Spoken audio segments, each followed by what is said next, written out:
By the time you're watching this, I'm already on my way from Portugal to Australia without flying.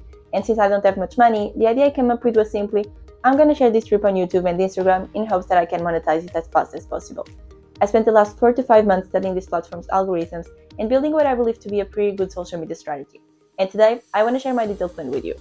I will start with a little overview of how YouTube monetization works and the different ways creators get to monetize their social media, and then I will dissect my own strategy for both platforms, including the different types of content I will be doing and my posting schedule, always explaining why I'm doing it this way. There are timestamps on the timeline, feel free to use them, and let's dive into it. Just to make it clear, this is a traveling channel and there won't be many videos like this one here. However, I'm going into this social media thing as an experiment, so I think it might be interesting to see how my strategy changes over time and to share my analytics with you if and when I eventually become monetized. Basically, to let you know how long it took to reach monetization, which types of content perform better, how much money you can actually earn as a small YouTuber, etc. As of March 2025, YouTube is still one of the best free platforms to earn money with the views you get, so that's what we're starting with. Here we have two main types of content. There are long-form YouTube videos like the one you're watching right now, and then short-form YouTube videos or shorts, which are basically Instagram Reels but for YouTube. Both of them can bring you money, but there are a lot of differences between them. Starting with the requirements to reach monetization, for long-form you need 1,000 subscribers and 4,000 watch hours under the period of 1 year, and for shorts you need 1,000 subscribers and 10 million views within 90 days.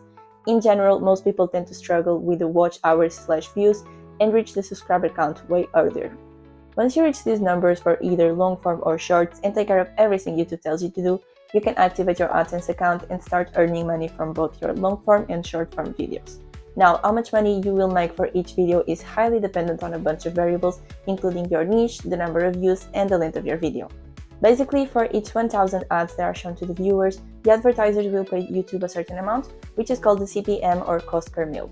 Then YouTube will stay with 45% of that and give the creators the remaining 55%. This 55% is what we actually earn as creators, and this will give us our RPM or rate per mil, so essentially how much money we make for each 1,000 views. The average RPM on YouTube is said to be around 3 euros, but niches like finance and investment can go up to 50 euros per 1,000 views, and others like gaming or kids-directed videos can have an RPM as low as 80 cents. This happens because the viewers each video attract have different buying capacities, and so the advertisers are willing to spend different amounts of money on having their ads shown according to who will watch it. My niche is traveling, particularly adventure and low-budget traveling, so I will guess that if I eventually reach monetization, my RPM will average 1.5 to 2.5 euros, or even lower if I attract a lot of viewers from the less wealthy countries I am passing by. However, I will only know this number for sure once I reach monetization. To give you an example of how RPM works, if I have 10,000 views on a video with an RPM of 2, then I will make around 20 euros from that video. Then the RPM will also vary according to the length of your video, because the longer it is, the more ads YouTube can show to the viewers. However, if people skip the ad before a certain time threshold or even leave the video before being shown the ads, then that will affect your RPM in a negative way. So in general, high paid niches, high views, and high average view duration is what will bring you the most money. For shorts, it's more or less the same idea, but the RPM is way lower. While on long form, a RPM of 80 cents is very bad. For shorts, if you make more than 9 cents per 1,000 views, you're already doing pretty good. The average RPM for this type of content is around 5 cents, so although it is way easier to have a lot of views, it is much more difficult to make good money. Obviously, there is a lot more nuance to this topic of YouTube monetization, and this was a very simplified explanation, but that's not my channel's main topic, so if you'd like to know more about how all of this works, I will link some good channels in the description. Then, apart from AdSense, there are also other ways of monetizing your content. Not going to dive a lot into this, but basically you can use affiliate links where people buy something you recommend through your link and you earn a small commission, partner with brands that pay you to talk about their products, sell physical or digital products, or even do online coaching. And these ones you can also use on other platforms other than YouTube, like Instagram and TikTok. Before going through my own social media strategy, let me just give you some context on where I am coming from. So I'm recording this video on the 11th of March 2025, and as of today, my first YouTube video has been out for 3 months and a half. I have posted 12 long-form videos with a very inconsistent posting schedule, 3 YouTube shorts, and 2 Instagram Reels. I have a total of 45 subscribers, so more than double what I had before posting my first video about this trip, which was also when I put my first reels on Instagram, where I have 129 followers. I am at 23.5 watched hours, although the shorts watch hours are also included here. So for monetization purposes, I am at 18.5 watched hours, and my most viewed long-form video has 172 views. You can compare some of this data with whatever you can see right now on my channel. I hope those numbers are much better. Switching to how I'm planning to monetize this trip, my main focus will be on AdSense, so YouTube views, and then I will also try to have affiliate links/codes from brands that I generally use when I'm traveling. For both AdSense and the affiliates, what I need to do is basically try to grow my following on YouTube and Instagram as much as possible to increase the likelihood that someone will see my videos or even use my codes. Starting with the long-form YouTube videos, I will be posting one video every Friday at 7 p.m, each one around 15 to 20 minutes. These will be vlog-style videos about everything that is happening on the trip, but with quite a lot of editing to make them more engaging. And for a long time, my strategy was to do short and daily vlogs like the ones I did for my bike trip, because I thought that posting every day would make me reach more people and increase the chances that one video would go viral. However, posting only shorts would make it extremely difficult to make enough money, and although I could post those same videos on a long-form format, I couldn't find anyone who had done it successfully, so there really wasn't a way of knowing whether or not that would work.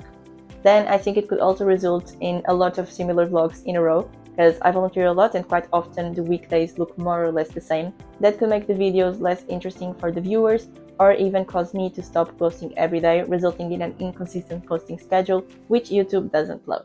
With the weekly vlogs, it's easier to keep consistent, and I also have more flexibility, so if there are a lot of things happening in 3 days, that alone can be a 20-minute video, and if I'm taking a rest and there isn't that much to share for 2 weeks, that can also be a full video. It won't necessarily be 1 week of traveling for each vlog. Then these longer vlogs also allow me to play a little bit more with my creativity, and theoretically they will result in a higher average RPM, because once a video is longer than 8 minutes, YouTube also puts mid-roll ads instead of just before and after the video. For you to have an idea of what you can expect from these vlogs, I will basically try to show you how I get the rides, some conversations I have with the drivers, how I find places to sleep, the places I'm volunteering at, and all the adventures that might happen. What I love the most when I'm traveling is the people that I meet, so I would love to portray a bit of that, like the story of how certain travelers got into this lifestyle, having the locals talk a little bit about their life in their village, also asking the hosts how they got into the projects that they have right now, etc. Basically, I will do my best to make you feel like you are doing this trip with me. However, it's also going to be my first time filming my travels this much and editing something like this, so I don't know how well I'm going to be able to do this. I think each video will start with a little preview of the most interesting things that will happen on that vlog, like a little teaser/trailer, where I also either say or write that I'm hitchhiking from Portugal to Australia. I think this teaser might build up some curiosity and make the viewers want to watch the whole vlog to know what will happen, and if that works, it will probably result in a higher average view duration, which is one of the most important metrics for the YouTube algorithm to push content out. And also, saying that I'm doing this trip in the beginning of each video will give context to those people who click on it not knowing anything about me or what I'm doing, because otherwise they are just watching a random girl hitchhiking in Uzbekistan or somewhere else, not having any idea of why I'm even there, and I think it's less likely that they will stick around. Regarding titles and thumbnails, it won't always be the name of the trip, episode 2, 3, 4, 5, etc. It will be the most interesting thing that happened on that time window, and that will probably spark the most curiosity on the viewers. I think this might help me to bring new viewers in, because if someone sees Hitchhiking from Portugal to Australia episode 20, they can be like, oh, there are way too many episodes to watch, I'm not going to get into this. But if they see like stuck in Pakistan, because imagine I can't get my visa to India, it might appeal to a larger audience. And once they click, then I have the opportunity to turn them into regular viewers. For the thumbnails themselves, I still don't have a specific style. I will test different things and see what works better, but they will for sure always complement the title, representing visually the most interesting things that happen on that vlog. Basically, the goal with titles and thumbnails is to open a curiosity gap, which makes the viewers have to click the video if they want to close it. That's it for the vlogs, and I think that if I know how to do things well, I can bring a lot of people in, because the trip itself tends to make people quite curious and wanting to know more. However, the growth with long-form content tends to be quite slow, so that's why I will try to post a lot of reels on Instagram, YouTube Shorts, and maybe even TikTok. I am hoping that if I can combine both long-form and short-form content, I can get a lot more people to watch my vlogs, which is what ultimately might bring me enough money to continue this trip. For the short-form content, for now, I'm still posting only 3 times a week, and I will continue to do that until I post the first vlog, because I've also never done something like this, so it's a bit of an experimental period for me.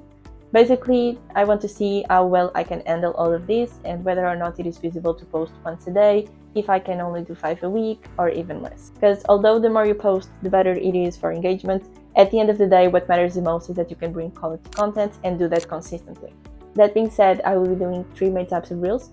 The vast majority of them will be funny/relatable content, that kind that other travelers, specifically low-budget backpackers, see and go, oh yeah, that's me. Because these are the ones that tend to have a lot of reach and engagement, as people just find them so relatable that they are more prone to like or even share with friends. They also tend to be quite fast and easy to make, so I can do a lot of them, and they have a shorter duration, making it more likely that people will watch them multiple times, which the algorithm loves.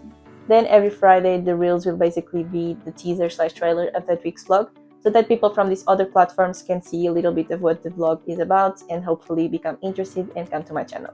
The third type of reels will be kind of reflections, so closer to 1-minute videos where I speak my mind about a certain topic. This kind of content is more directed towards nourishing the community that I already have, because it allows people a little bit inside my head, and it also gives them space to share how they feel about this specific topic. And these are also videos that I genuinely want to do, because when I'm traveling, I'm always questioning and realizing a lot of stuff that I then like to share and discuss with others. So putting all of these together, I'll be doing one trailer-like reel every Friday, and then depending on how well I can manage everything, it's going to be either 1 reflection and 5 funny/relatable reels per week, or 1 reflection every 2 weeks and 3 to 4 funny/relatable reels per week. Either way, I hope that as long as I can keep posting consistently, I can bring a lot of new people in and monetize this channel as fast as possible. I think that is everything I have to tell you on this topic. I honestly have no idea whether or not this is going to work, but I really don't like to let the fear of failing hold me back, so if it doesn't work, that's okay, at least I tried. As time goes by, I might make a lot of adjustments to this strategy, and I will probably do a video on the future giving you an update on how this social media experiment is going and showing you all my most important analytics. Thank you so much for watching, and I hope to see you on the vlogs. Bye!